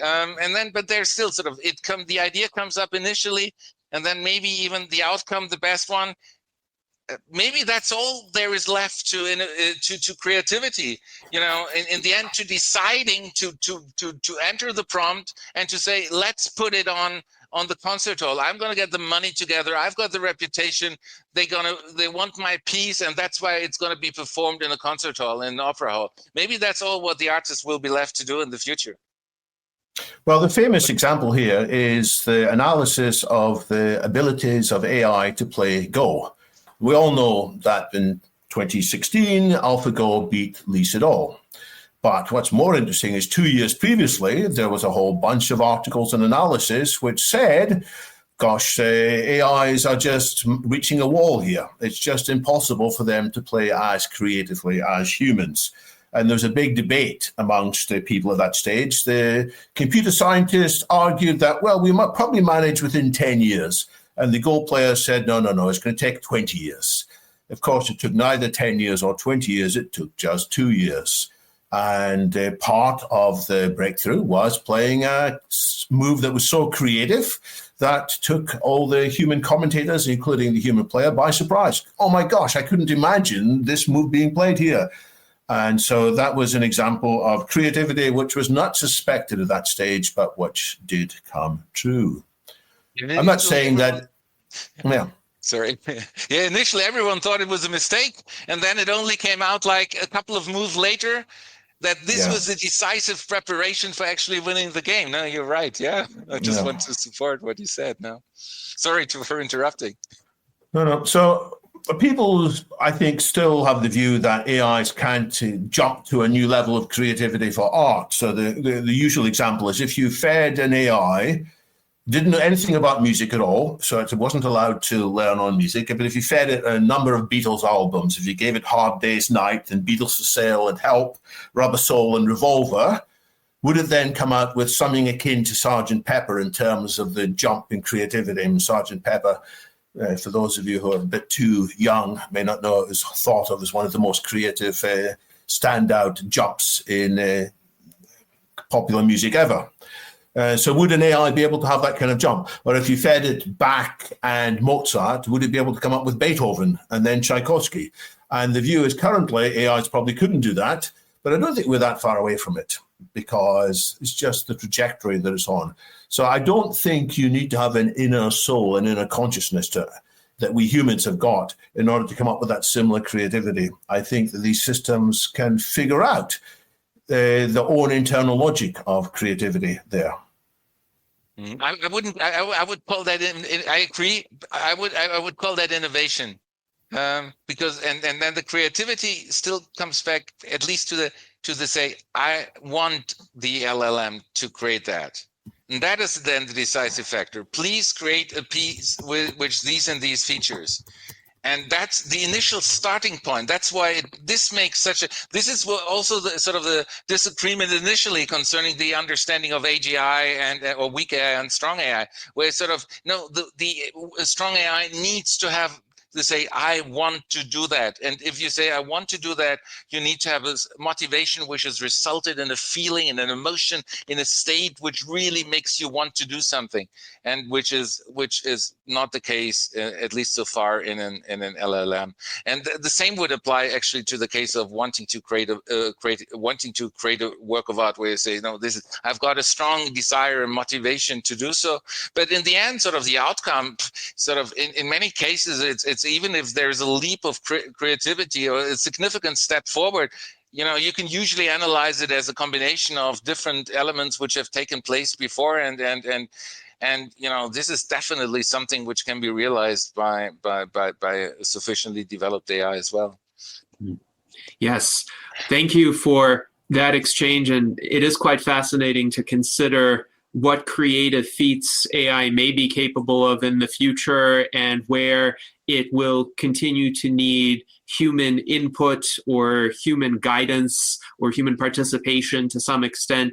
Rudy Hoffman writes, everyone who says, yeah, but AI will never do this is destined to be wrong, as Ray Kurzweil points out. And indeed, AI systems have surpassed a lot of human expectations in recent years and even in prior decades, because the chess AI Deep Blue beat Garry Kasparov in 1997. So that's 28 years ago, and there has been this chain of AI breakthroughs, essentially, that has been quite remarkable. But there are still, of course, questions about where will humans have an enduring advantage. And I actually delivered a presentation recently at the VSIM, Vanguard Scientific Instruments and Management Conference, that I hope to make public soon, about my view of why humans will not be made obsolete anytime soon. So to those of you watching, stay tuned for that. Now, we have about 8 minutes left in our Virtual Enlightenment Salon, and I would like to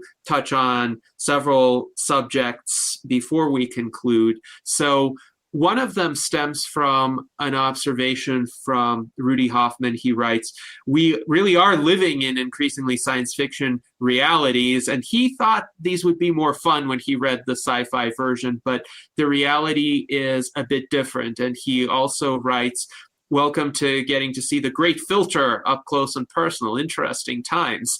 And I have been of the view that we are in a great filter moment, or a period of years that I would consider the great filter from the standpoint of existential risk, as well as this being a decisive period in human history. The decisions that are made today, the outcomes that are achieved today, are going to shape the future of our civilization for thousands of years to come, if not more, and might even determine whether our civilization has a future.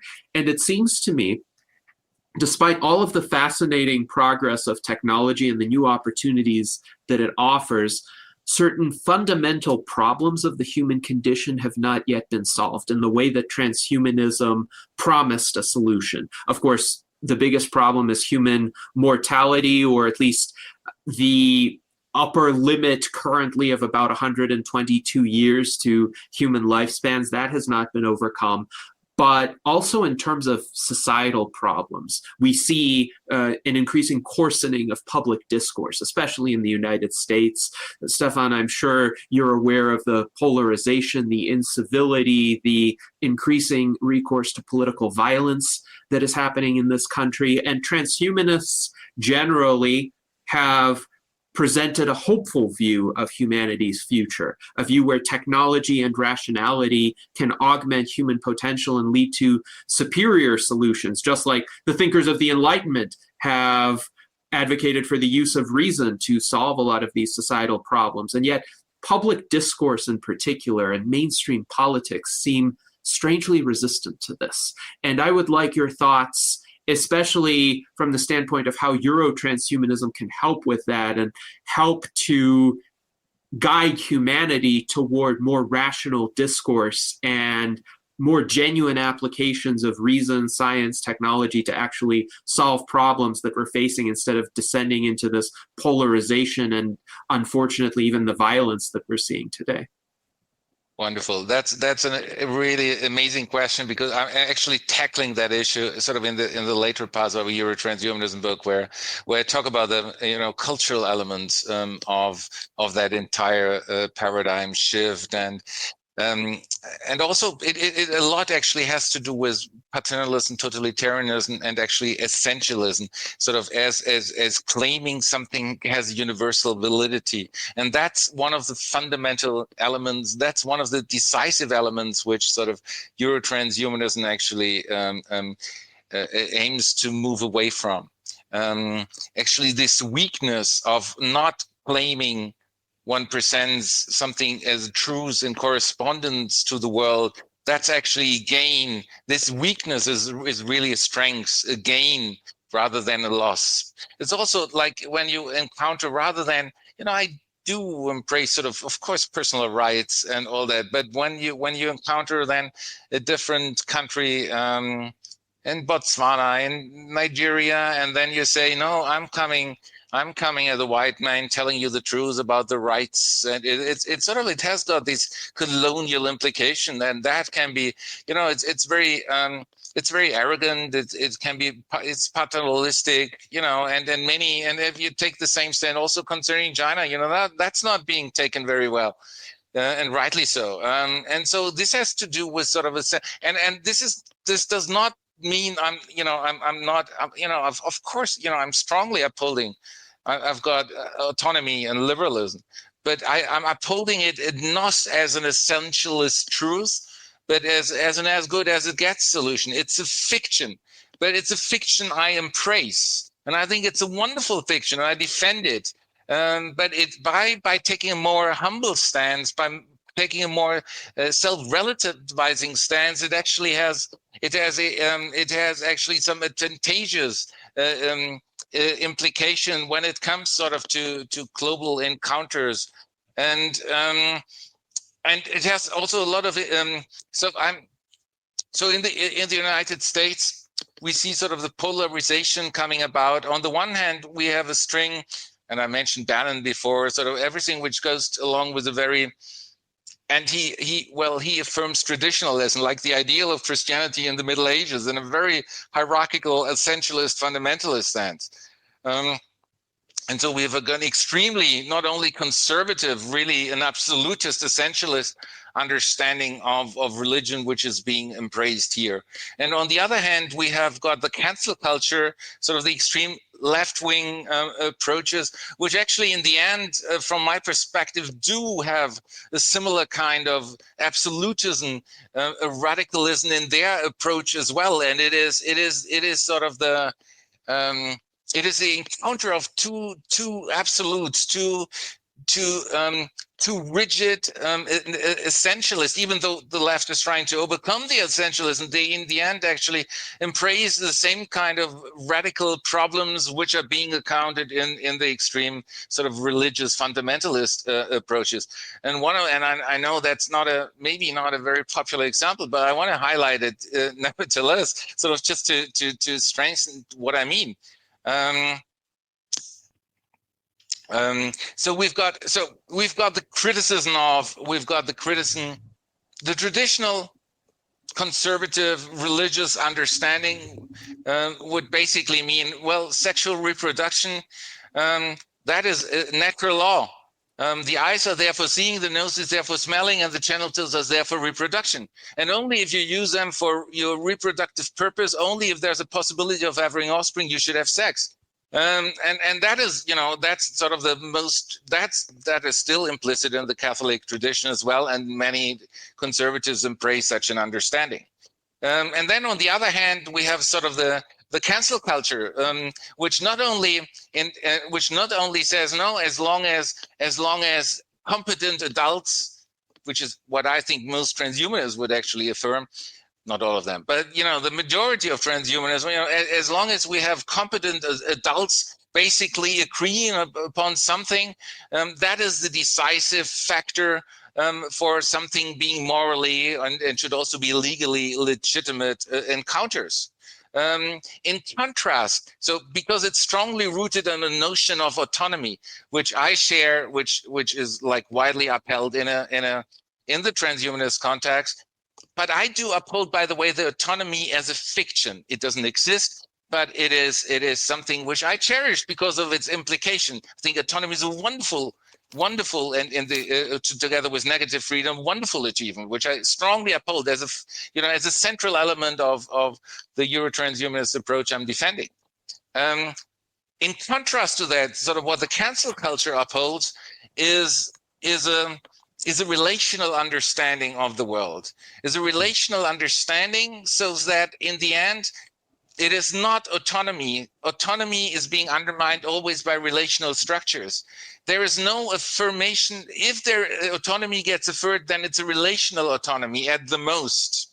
Otherwise, this relationalism also implies that basically full consent cannot be given if a strong type of hierarchy is present. Strong type of hierarchy concerning age, concerning finances, or concerning other type of authorities. And that's why, and like one of the examples would be basically Woody Allen.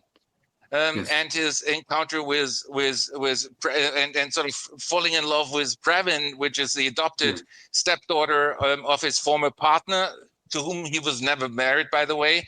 And he basically came together with her when she was, as Bo said, when she was in the first year of college. So she was a competent adult. Well, she grew up in the family, but like as him being in the father's role.